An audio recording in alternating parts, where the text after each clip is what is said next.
술 취하지 말라. 이는 방탕한 것이니 오직 성령으로 충만함을 받아라. 아멘. 사도 바울이 이제 에베소 교회의 성도들에게 이제 로마의 옥중에 있을 때 편지를 이제 써 보내죠. 에베소 교회는 사도 바울이 이제 마지막 세 번째 전도에, 물론 그 이후에 로마의 감옥에 있다가 나와서도 또 선교 여행을 다니지만 이제 3차 전도 여행 때 가장 시간을 역점을 두어서 3년 동안이나 이렇게 세웠던 그 소아시아 지역의 중심 도시에 세워졌던 교회죠. 이 교회 성도들에게 디모데가 당시에 이제 목회를 하고 있을 때인데 그 교회에 편지를 보내서 이제 교회란 어떤 존재인가 이것에 대해서 설명한 이제 서신이 이제 그 에베소서입니다. 에베소서에 보면 여러 번에 걸쳐서 이제 성령님에 대해서 말씀을 합니다. 성령님이 어떤 분이신가를 소개도 하고 성령이 어떻게 하나님의 백성들을 세우고 또 교회를 어떤 유익을 주는가 여기에 대해서 또 어떻게 성령님을 모시고 살아야 할 것인가에 대해서 말씀을 하고 있습니다. 차례로 한번 살펴보면 먼저 성령님은 하나님의 백성들의 구원을 보장하며 주님 날아갈 때까지 인치시고 떠나지 아니하신다. 이렇게 소개를 해요. 에베소 1장 13절 14절 말씀에 이르기를 그 안에서 예수님 안에서 너희도 진리의 말씀 곧 너희의 구원의 복음을 듣고 그 안에서 또한 믿어 듣고 그 다음에는 믿어 약속의 성령으로 인치심을 받았으니 그 다음에는 이제 믿고 나서 성령이 인치심을 받는다는 거죠. 곧 이는 우리 기업의 보증이 되어사 그 얻으신 것을 속량하시고 그의 영광을 찬송하게 하려 하심이라. 구원을 보증하기 위해서 딱 인치신다는 거. 어떤 소와 동물이나 이런 것들도 주인이 있으면 그 주인이 불로 지진 인두로 이제 귀 같은 데서라든지 엉덩이 부분에 이렇게 지지지해서 지워지지 않는 그의 소유권의 표시를 하거든요. 이처럼 이제 하나님의 백성들에게는 성령이 인을 딱 치어서 하나님의 백성이다. 마귀에게는 손대지 말아라. 천사에게는 항상 이 인친 자들을 보호해 주어라. 구약에 이제 세상을 심판하실 때 보면은 천사들에게 미리 이제 이마에 인을 쳐라. 그래가지고 그 인친 자는 가까이 하지 말고 나머지 사람 다 쳐서 이제 칼로 쳐서 도륙을 해라. 이런 이제 환상 중에 인치는 대목이 나오죠. 우리는 인친 받은 자들이죠. 예수 그리스도의 통해서 하나님 백성이다. 그래서 그들은 썩지 아니할 하늘나라를 상속할 자다. 하나님이 계신 천국을 함께 소유할 상속자다라고 하는 인이 딱 박혀 있는 건데 이것이 인이 무엇으로 이제 나타나느냐? 성령 받은 것으로 나타나는. 옛날에 최자실 목사님이 썼던 그 나는 할렐루야 아줌마였다. 이 책에 보면은 이분이 이제 좀 하나님 앞에 거리끼는 것이 생겨가지고 걱정이 되었을 때 내가 하나님께 버림받지는 않았나 걱정이 되었을 때 신학교 화장실에 가서 혼자 조용히 막 그 문 잠가놓고 방언 기도를 막 하고 성령님이 떠나간 건 아닌가 이런 기도를 했다는 내용이 기록이 되어 있었던 걸 기억합니다. 우리가 넘어지기도 하고 범죄하기도 하고 하나님 앞에 죄송스러운 일도 저지르기도 하지만은 성령님은 그렇게 떠나지 않습니다. 성령님은 하나님의 택한 백성을 영원히 우리 속에 거하시고 주님 나라 가서도 갈 때까지도 함께 하시고 영원토록 우리와 함께 하신다고 말씀을 하셨어요. 그래서 이것이 우리의 보증이요 구원의 확신, 하나의 확증 등 그와 같은 증거임을 기억하시고 늘 성령 안에서 교제하고 하나님 백성됨을 인하여서 늘 평안함을 얻기를 바랍니다. 또 이어서 성령님을 어떻게 소개하느냐? 이제 악의 힘과 맞서서 주의 백성들을 하나님의 거하시는 성전으로 빚어가는 그와 같은 원동력으로 소개를 해요. 2장에 나오는 내용에 보면 2장 첫 절에 보면은 이제 불순종하는 자들에게 역사하는 영, 2절 보면은 그때에 너희는 그 가운데에서 행하여 이 세상 풍조를 따르고 공중의 권세 잡은 자를 따랐으니 곧 지금 불순종의 아들들 가운데서 역사하는 영이라. 그러니까 하나님을 믿지 않을 때에 우리도 세상 가운데 있을 때 세상의 풍조에 따라 이리 흔들 저리 흔들 하고 있었는데 그때 이제 그 믿지 않는 사람들의 심령 안에는 누가 힘을 쓰고 있느냐면 바로 이제 악한 영이 힘을 쓰고 있는데 그 악한 영이 바로 불순종의 아들들 가운데 역사한 영이라. 불순종의 영이에요. 세상 풍조를 따르게 하는 영, 마귀인데 마귀와 달리 하나님의 영은 어떤 일을 하느냐? 하나님 택한 백성 심령이 속에 오셔서 그 다음에 우리를 하나님이 거하시는 성전으로 빚어가셔요. 2장 21절부터 22절 한번 읽어볼까요? 그의 안에서 건물마다 서로 연결하여 주 안에서 성전이 되어가고 너희도 성령 안에서 하나님이 거하실 처소가 되기 위하여 그리스도 예수 안에서 함께 지어져 가느니라. 그러니까 성령님이 이렇게 하나님이 거하시는 성전으로 우리를 빚어가는 거예요. 그리고 하나님의 백성 공동체를 이렇게 연합해서 하나가 되게 하는 거예요. 성격도 다르고 여러 가지 삶의 경험도 다르고 여러 모양으로 이제 다르지요. 국제 어떤 전 지구적으로 보면 인종도 다르고 언어도 다르고 혈통도 다르고 문화도 각각 달라요. 그런데도 불구하고 동일하게 주 예수를 믿고 한 하나님을 섬기고 한 책을 절대적인 권위로 받아들이고 또 서로 사랑하면서 살아갈 수 있도록. 그래서 하나님이 그 안에 거하셔서 한 교회로 지어져 가도록, 한 교회 안에서 성도가 또 한 주님을 섬기도록 지어져 가도록 만드신 분이 바로 성령이시죠. 마귀는 막 불순종하고 분열을 일으키고 하나님을 안 믿도록 만들고 그러는데 성령님은 이와 같이 하나님이 거하시는 성전으로 저희를 만들어 가시는 분이십니다. 또 사도는 성령의 사역을 소개하기를 구원받은 사람의 심령 안에 거하면서 그 사람의 인격을 하나님이 기뻐하시는 새 사람으로 빚어가시는 분.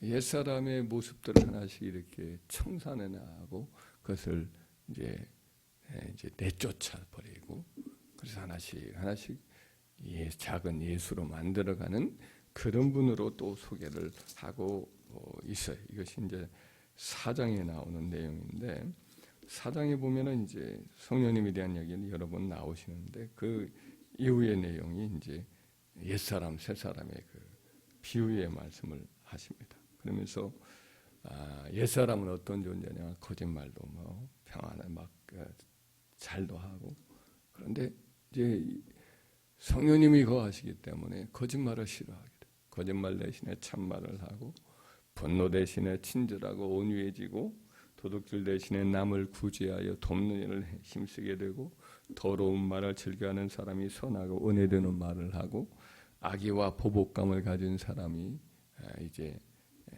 남을 불쌍히 여기고 용서하는 삶을 힘쓰는 그런 삶을 사는 사람으로 성령님이 빚어가신다.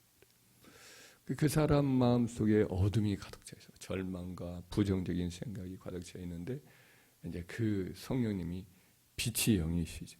우리 주님이 이제 온 세상에 빛으로 오셨는데 예수님이 보내신 성령 역시 빛이셔요.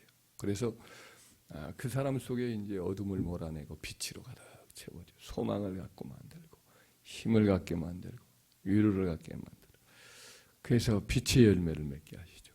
모든 착함과 의로움과 진실함에 빛을 드러내는 삶. 참 저 사람 보면 평안하다. 참 이 사람이 깨끗하다. 저 사람을 보면 희망이 생긴다. 이런 사람으로 이제 바꾸어지는 거죠. 그런데 이제 한 가지 경고를 4장에 보면 하는데, 이렇게 하나님의 백성들이 성령으로 이렇게 내적으로나 삶의 외적인 열매에서 아름답게 하나님의 사람으로 작은 예수로 변화되어 가는 모습을 보고는 시샘하는 존재가 있습니다. 아까도 등장을 한번 했지만 악한 영이죠. 이 악한 영이 어떻게든 틈을 타려고 그래요. 그래서 4장 27절 말씀에 한번 읽어볼까요?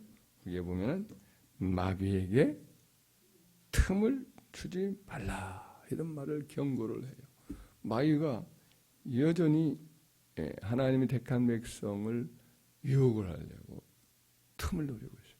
넘어뜨리려고 틈을 노리고 있습니다. 그래서 이 점은 우리가 늘 분별을 하고 깨어 있어야 돼요. 아마 에베소 지역에 사도 바울이 3년 동안 목회할 때에 그 지역이 굉장히 악한 영이 역사하는 지역이거든요. 그래서 뭐 여러 가지 이제 그 아르테미스라고 하는 다른 신을 섬기는 그와 같은 우상을 섬기는 일로 그 도시 전체가 아주 매진을 했던 그런 도시였거든요. 그리고 기타 뭐 마술사들 이런 사람들이 숱하게 많은 것으로 사도행전에 나오잖아요. 여기 이 사람들은 다 우상 섬기고 잡신을 섬기고 악한 영들이 참 많이 있었던 지역이 세워졌던 교회거든요. 근데 이 하나님 택한 백성들은 그 가운데 나왔지만 역시 또 마귀가 뭐 여전히 실제하면서 하나님 택한 백성을 무너뜨리려고 해요. 하나님의 택한 백성들도 항상 마귀의 어떤 공격 아래에 있단 말이죠. 그래서 마귀가 틈타지 못하도록 기회를 주지 말란 말이에요. 마귀에게 그와 같은 깨어있는 이런 자세를 항상 유지해야 될 줄 믿습니다. 군인 옷 다 벗고 뭐 전쟁이 언제 나겠느냐고 잠자고 있으면 휴가 다 가고 있으면 안 되거든요. 그리고 이승만 대통령 당시에 북한에 내려올 그때는 뭐 다들 휴가 가고 여러 가지 그 국가의 지도자들 군인들의 어떤 지도자들도 무슨 행사 때문에 다들 나와 있고 그런 틈을 이제 북한이 노렸다고 그래요. 그래서 이 주일날 이렇게 다들 이제 군인들도 자고 있고 뭐 쉬고 있고 많이들 태반이나 나가 있는 상황에서 이렇게 공격을 했다고 합니다. 마귀는 항상 틈을 노리는 거죠. 특별히 이제 마귀가 공격하는 무기가 있어요. 그것이 이제 오늘 본문에 나오는 전반절에 나오는 것인데 한번 읽어볼까요? 5장 18절 시작. 술 취하지 말라. 이는 방탕한 것이다. 이 마귀가 세상 사람들 유혹하는 많은 도구들이 있어요. 하나님의 백성을 넘어뜨리려고 하는 약화시키려고 하는 도구 중에 하나인데 그 중에 이제 여기서 세상을 대표하는 그와 같은 좋지 않은 영향력의 한 예로 술을 들고 있어요. 그 당시에 술을 막 엄청나게 마셨어요. 얼마나 사람들이 술을 많이 마셨느냐 하면 이제 술 축제가 있어요. 디오니수스라고 하는 신이 있는데 디오니수스라는 신을 바커스 축제라고 해서 이제 그 로마 제국에서는 바커스라고 부르고 그리스 로마 당시엔 디오니수스라고 불러요.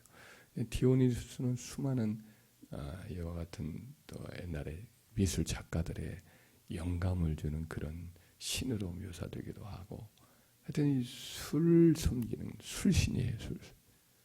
술만이 아니라 다산신 많은 농경 문화의 사람들이 섬기는 신이기도 하고 그리고 그 기간 동안에 방탕하고 또 여러 주색 잡기를 하고 좋지 않은 그와 같은 신이지. 그리고 영적으로도 종교적 신비주의적인 힘이 있어요. 그래서 여러 가지 신비주의에 사로잡혀서 이제 예언을 하는 그런 잡귀 이런 것들을 굉장히 조장하는 신이에요. 이 바커스 축제, 디오니스 축제 같은 경우는 며칠을 계속하는데 그 기간 동안에 온갖 술 취함과 방탕함과 무분별함과 음란함과 이런 것들은 막 뒤섞여 있었던 축제였던 거죠. 마귀가 좋아하는 이 술 취함의 분위기, 이것이 이방 지역에 세워졌던 교회와 성도들에게도 굉장히 위협적인 존재였습니다. 그래서 이제 사도는 그 교회에 향해서 술 취하지 말라, 이는 방탕한 것이니라고 경고를 했던 것이죠. 이것이 매우 중요했던 것 같습니다. 마귀가 바로 이걸 사용하니까. 그리고 그 대신에 성도들이 힘써 충만하고 많이 마셔야 할 것이 있는데, 이것을 이제 18절 후반절에 말씀을 하죠. 다시 한번 18절 읽어볼까요? 술 취하지 말라, 이는 방탕한 것이니 오직 성령으로 충만함을 받아라. 충만함이라는 것은 가득 찬 거예요. 잔이 있으면 넘치도록 가득 채운다는 뜻이. 하나님의 백성 공동체는 술은 일체 마시지 말고 가까이도 말고 성령으로 가득히 채워서 마셔야 된다. 성령은 물로도 표현하죠. 누구든지 목마르거든 내게로 와서 마시라. 이는 그를 믿는 자들이 받을 성령을 가리킴이니, 그 나를 믿는 자는 그 속에서 영생하도록 솟아나는 생수가 되리라. 생수의 강이 되리라. 이것이 흘러차고 넘치는 이런 강물로 표현을 하고 있거든요. 예수 그리스도를 믿는 자들에게는 그 속에 성령의 생수가 있고 샘물이 있는데, 성령으로 충만해서 단지 하나의 그 작은 샘물 정도만 아니라 생수의 강이 흐르도록 해라. 다른 사람들도 마음껏 먹을 수 있는 성령으로 충만한 사람이 되라. 이렇게 사도는 이야기를 하고 있습니다. 술 취하면 다 모든 걸 잃게 만들죠. 말도 많아지고 분노 조절도 안 되고 지저분해지고 다른 사람에 해를 끼치고 어떤 책임을 지지 않는 삶이 되고, 술 때문에 하여튼 다들 옆에 있는 사람들도 망가지고, 영적으로도 술이 굉장히 안 좋죠. 술은 영적으로 둔감하게 만들고 세상을 이렇게 좋아하게 만들고 믿음의 길을 잃어버리게 만들어요. 그래서 이 유대인의 격언집에 보면은 이런 말이 있습니다. 마귀가 바쁠 때에는 술을 대신 보낸다. 이런 말이 있습니다. 술 마시면 그 다음에는 성령의 역사 같은 것을 생각도 않고 하나님을 안 믿고 그 다음에는 자동적으로 망하게 되니까 마귀가 자기 대신에 술을 보낸다는 거죠. 바쁜 일에 여러 가지 바쁜데 그 말씀이 맞습니다. 그래서 하나님의 택한 백성들은 세상에 언제나 있는 이 술 취함, 이것을 항상 멀리해야 돼요. 하여튼 젊은이나 연세 드신 분이나 가장들이나 우리나라 다들 술의 유혹 앞에서, 청소년들도 그렇고. 근데 술을 하나님의 백성들은 절대 마시면 안 됩니다. 마시면 약화돼 있어요. 그래서 우리 젊은이들이 요즘 다들 TV에 하는 술을 멋지게 표현하지만 그렇게 표현해서 선전을 하는데, 이거를 항상 믿는 자들이나 믿지 않는 자들이나 그런 유혹에 빠지기가 쉽거든요. 우리는 철저히 오래 전에 술 한 잔도 마시지 않도록 그렇게 우리가 깨어서 기도해야 되고, 최선을 다해서 하던 술을 멀리하고, 대신에 뭘 충만해야 되느냐? 성령으로 충만하도록 늘 이끌어가야 돼요. 성령 충만한 방법에 대해서는 6장에 이렇게 말씀을 하고 있는데 두 가지를 말씀하죠. 6장 17절, 18절 읽어볼까요? 시작. 구원의 투구와 성령의 검 곧 하나님의 말씀을 가지라. 모든 기도와 간구를 하되 항상 성령 안에서 기도하고 이를 위하여 깨어구하기를 항상 힘쓰며 여러 성도를 위하여 구하라. 그러니까 성령이 뭘 가지고 일을 하느냐면 성령이 쓰신 검이 있는데 하나님 말씀. 하나님 말씀을 항상 귀로 듣기를 힘쓰고 이 눈으로 보고 묵상하기를 힘쓸 때 성령이 말씀 가지고 일하거든요. 예수님이 마귀로 물리쳐도 기록되었을 때 말씀 가지고 물리치잖아요. 기록되었을 때.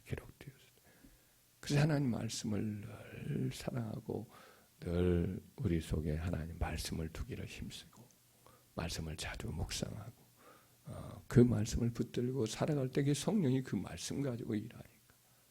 그리고 검은 하나의 공격 무기를 이니까 마귀를 물리치는 힘이 되기도 합니다. 우리 자녀들 하나님 말씀을 늘 듣도록 힘쓰고 또 성경을 늘 읽도록 권면을 하고 우리가 또 본을 보이게 되겠지. 또 한 가지는 성령 안에서 깨어 구하기를 힘쓰되 라고 했습니다. 우리가 늘 기도하면 성령이 기도 자체가 성령 자체가 기도의 영이기도 하거든요. 성령 충만해지면 기도하게 되고 기도하게 되면 성령 충만하게 돼 있거든요. 그래서 무장을 하게 되고 마귀가 틈타지 못하게 되고 하나님의 영으로 무장한 인격과 삶이 성령의 지배를 받게 되고 또 갈라디아서 5장 20절 23절 말씀처럼 오직 성령의 열매는 사랑이 충만하고 술 취함은 이기적인 거거든요. 그리고 희락이 있어요. 성령의 열매. 근데 술 취함은 잠깐 이렇게 기뻐하는 것 같지만 육신적으로는 기뻐하고 진정한 내적 기쁨이 없는데 성령 충만하면 기뻐요. 아무리 환경이 안 좋아도 기뻐요. 나머지 모든 열매도 다 그런 열매가 맺어지고 사랑과 희락과 화평과 오래 참음과 자비와 양성과 온유와 충성과 절제의 열매를 다 맺어서 참 아름다운 사람의 삶의 환경으로 다 바꿔지는 역사가 있습니다. 성령 충만하도록 늘 힘씁시다. 성령으로 마음껏 마시기를 힘쓰기를 바랍니다. 술 취함의 이 시대에 요즘 더 센 것이 오지요. 그냥 걸핏하면 요즘은 마약류가 나오는 건데 마귀가 이 시대에 또 쓰는 거죠. 술을 쓰고 이런 마약을 쓰는 건데 하나님의 백성들은 성령으로도 충만하여서 세상을 이기고 교회에 하나가 되는 그와 같은 열매를 맺고 또 하나님이 거하시는 성전이 되어가고 또 새 사람이 되고 하나님 백성다운 성품을 맺고 마귀와 싸워서 우리의 씨름은 혈과 육이 된 것이 아니요 정사와 원사와 어둠의 세상 주관자들과 하늘에 있는 악의 영들에게 대한 씨름인데 성령 충만하면 우리가 마귀를 때려잡고 잡힌 영혼들을 살리는 능력의 통로가 됩니다. 힘써 성령으로 날마다 우리 심령을 가득 채워가는 저와 여러분 되기를 주의 이름으로 축원합니다.